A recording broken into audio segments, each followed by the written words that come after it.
Bonjour et bienvenue, je suis très contente de vous retrouver en direct pour Vous êtes formidable, un numéro très poétique. Aujourd'hui, le chanteur nordiste Jeff Kino exporte depuis 20 ans la chanson française à texte dans le monde entier.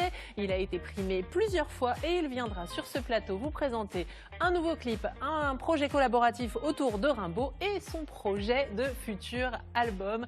Il fera même un petit live rien que pour vous dans quelques minutes. 20 ans qu'il nous enchante et nous émeut avec ses chansons à texte qu'il exporte dans le monde entier. Il ne s'est pas laissé abattre par la pandémie. Il a même plein de projets. Je reçois ce matin le chanteur nordiste à texte Jeff Kino. Bonjour Jeff et bienvenue sur le plateau de Vous êtes formidable. Il va y avoir de la musique, de la poésie. Alors Jeff, Jean-François Konieczny, alias Jeff Kino, je le dis bien? C'est super. D'origine polonaise. On va parler du bassin minier d'ailleurs dans un instant. Alors vous avez fait différentes études, BTS publicité, lettres, avant que la musique ne vous rattrape. Elle a pris le dessus sur tout le reste. Là, vous êtes venu avec votre guitare qui vous a d'ailleurs permis d'être le leader d'un groupe au lycée. Ah bah mon premier groupe s'appelait Parkinson, avec les copains du lycée. Et c'est une aventure qui a duré quoi, 6-7 ans. Donc on a fait un mini-album à l'époque et au moins 150 concerts dans tous les PMU, les cafés du Moi j'avais lu plus de 300 concerts. Hein. Ah peut-être. Ouais, au moins 150, on ça marche aussi. On en a fait beaucoup. On en a fait beaucoup. Et puis il y a l'accordéon. Alors là, vous ne l'avez pas apporté, mais l'accordéon, on le voit d'ailleurs sur la couverture de l'album Haut les cœurs. C'est aussi un instrument qui vous tient à cœur, que vous avez commencé quand vous aviez 8 ans. Oui, c'est mon premier instrument de musique et c'est avec ça que j'ai découvert la musique. Vous dites que vous avez un rapport très tactile avec l'instrument? Oui, parce que j'avais un professeur qui s'appelait Monsieur Jourdain, qui était non-voyant. Et donc c'était des cours, on va dire particuliers, parce que j'étais seul avec lui. Et il m'a pris les mains comme ça, il les a mis sur l'instrument en disant voilà, il y a le Do, devant tes yeux il y a 5 lignes, c'est une portée.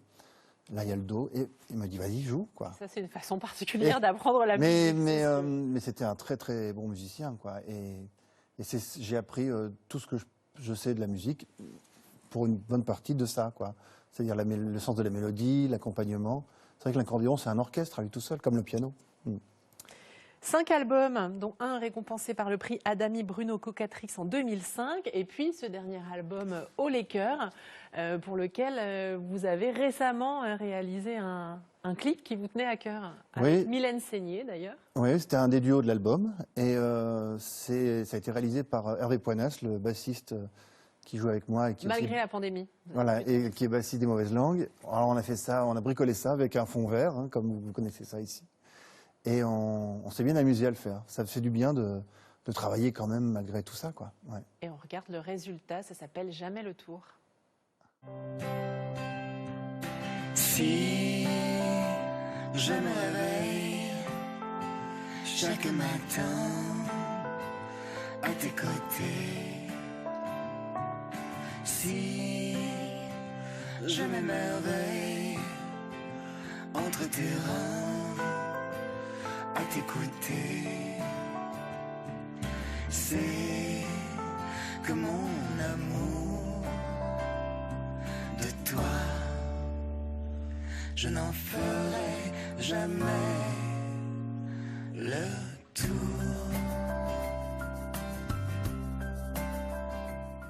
Quand on fait de la chanson à texte française, les chansons d'amour, c'est incontournable? Je sais pas si c'est incontournable, parce que je pense qu'il n'y a pas beaucoup de gens qui en font quand même finalement. Et moi, c'est une des parties de mon répertoire. Il y a des chansons un peu plus engagées et des chansons d'amour, parce que c'est ce dont j'ai envie de parler, quoi. Je pense que c'est essentiel dans la vie, l'amour. C'est ce que les gens ont envie d'entendre aussi?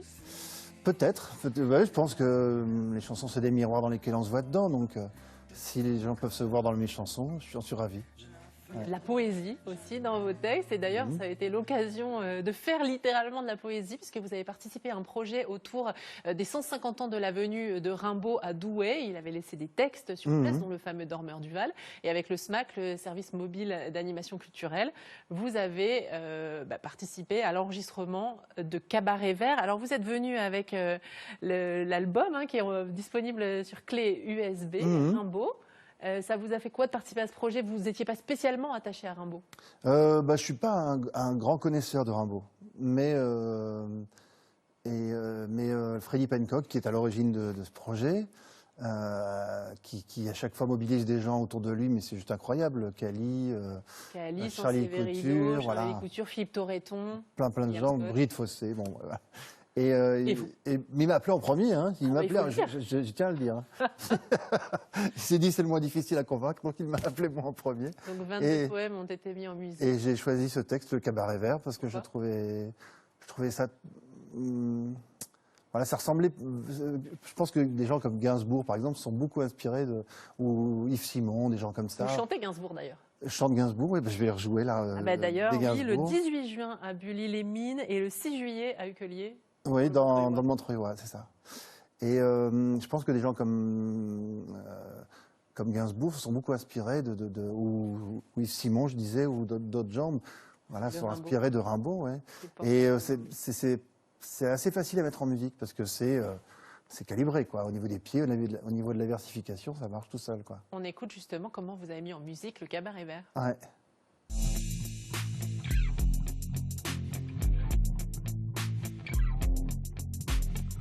Depuis 8 jours, j'avais déchiré mes bottines aux cailloux des chemins. J'entrais à Charleroi, au Cabaret Vert. Je demandais des tartines de beurre et du jambon qui fut à moitié froid.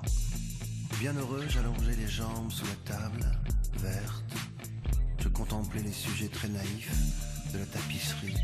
Et ce fut adorable quand la fille aux tétons énormes, aux yeux vifs, 5 heures du soir au Cabaret Vert. 5 heures du soir au Cabaret Vert. Arthur R. 5 heures du soir au Cabaret Vert. 5 heures du soir au Cabaret Vert. Arthur. Hypnotique, cette version de Cabaret Vert. Et puis, Jeff, vous avez un projet de nouvel album. On parlait tout à l'heure de Haut les cœurs. Ouais. Là, vous travaillez sur un album auquel vous avez donné un joli titre. La beauté derrière les choses, oui. Ouais, ce sera le titre de l'album. Je pense qu'il faut garder sa première idée. Donc, ça sera le titre de l'album. Cette chanson, on va la remettre aussi sur l'album, arrangée un peu autrement. Et puis alors, chanson d'amour, critique aussi autour de la pandémie, de l'attitude humaine. C'est un album très actuel. Il reflète cette histoire de pandémie qu'on a vécue tous depuis plus d'1 an. Mais il reflète vachement l'époque actuelle, quoi. Ça parle justement des écrans, de cette addiction qu'on a tous au portable. Parce que là, la nouvelle religion, c'est devenu Netflix ou je sais pas quoi, là, maintenant. Parce que tous les gens sont scotchés là-dessus. Et moi, je sais que l'album va donner envie de chanter et de danser. Est-ce qu'on peut avoir un Mais bien extrait sûr, avec plaisir. de Plus gai la vie, parce que ça, c'est prometteur. Ouais, ça, c'est une des chansons de l'album, c'est ça. Alors, j'y vais.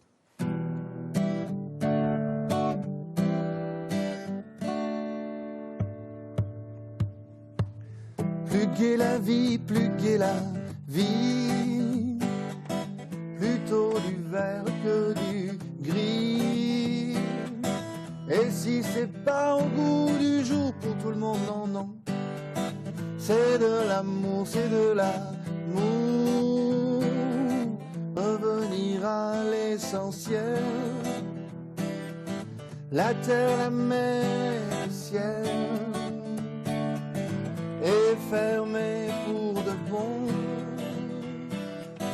Écran et application à la con. Oh, oh, oh. Merci Jeff pour ce live au cœur de ce direct de Vous êtes formidable. Un petit Alors extrait. il vous reste à enregistrer l'album, vous êtes en quête d'une résidence, pourquoi pas Ouais. dans le bassin minier. On va parler du bassin minier dans un instant, Mhm. mais d'abord, puisque vous êtes issu du bassin minier, vous connaissez forcément Christian Kubiak. Bah oui, de réputation. Bah, son papa aussi qui était très connu. C'est l'histoire de notre région, quoi. L'orchestre Kubiak, le L'orchestre fameux, Kubiak. qui fait comme vous, ils vont remonter sur scène. Kubiak. Alors on parlait du bassin minier, vous aimeriez enregistrer votre nouvel album en résidence, si possible là-bas, à la manière des années 70 qu'on dit sur live. L'idée, c'est que je voudrais l'enregistrer un peu comme à l'ancienne, tout en live. On est tous ensemble dans la pièce et en 5 jours, une semaine, on plie l'album, quoi. Un peu comme Bruce Springsteen vient de faire ou les gens comme Neil Young font depuis toujours, quoi. C'est des gens que j'aime bien. Ouais. Jeff, votre arrière-grand-père est venu de Pologne dans les années 20 après un périple en Allemagne pour travailler dans les mines. Et cette culture minière, vous l'avez en vous. Vous avez d'ailleurs écrit une comédie musicale dont la première était en 2008-2009, Ouais. il y a une douzaine d'années. Pourquoi cet attachement à ce bassin minier? Ben, je viens de là, hein. Je pense qu'il ne faut pas oublier ses racines, ses origines. Et moi, j'ai grandi dans les corons chez ma grand-mère, parce que j'étais souvent chez elle, à Marles-les-Mines.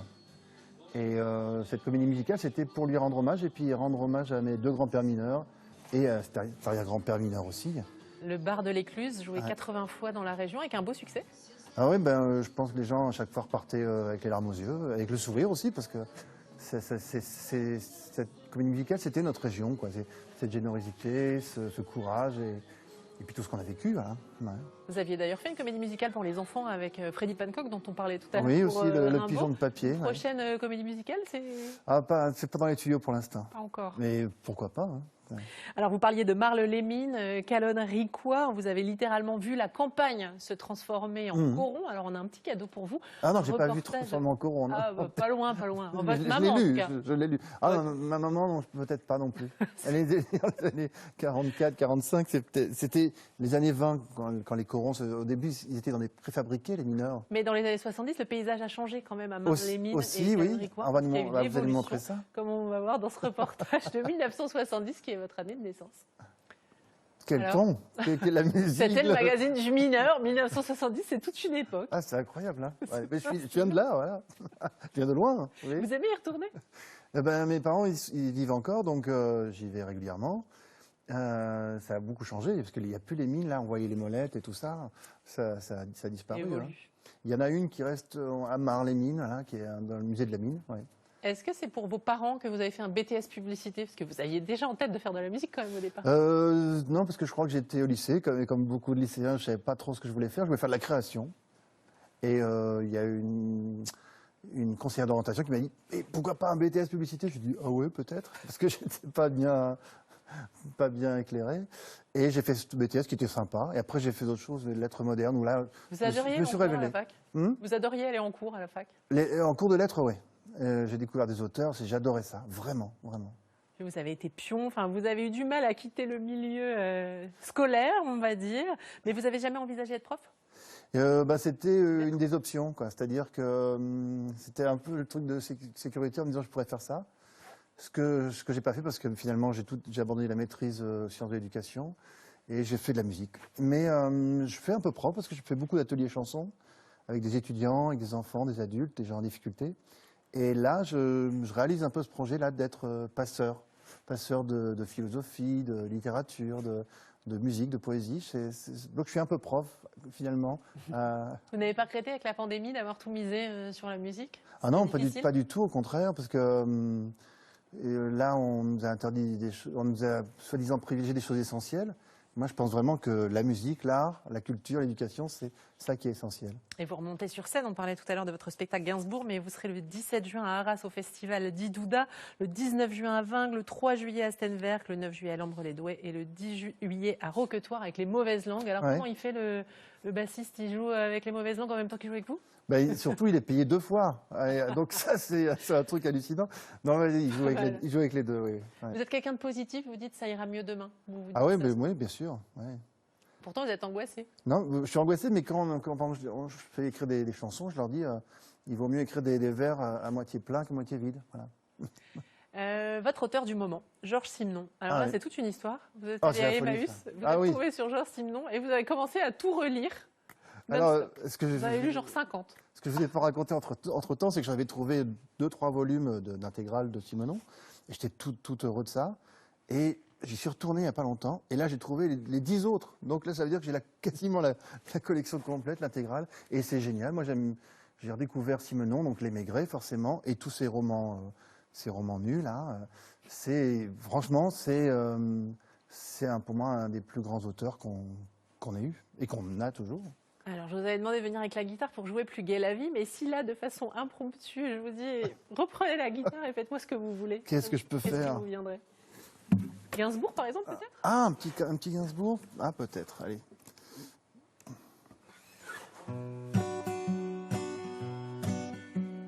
Oh, je voudrais tant que tu te souviennent.